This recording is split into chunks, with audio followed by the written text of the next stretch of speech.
Si kuya lang matigas ulo ay nanak.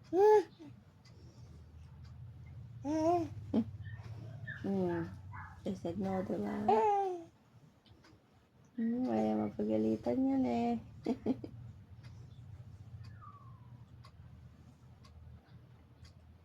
May isip na.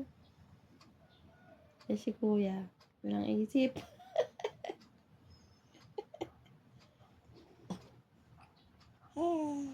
Si Kuya Eki, walang isip yan eh.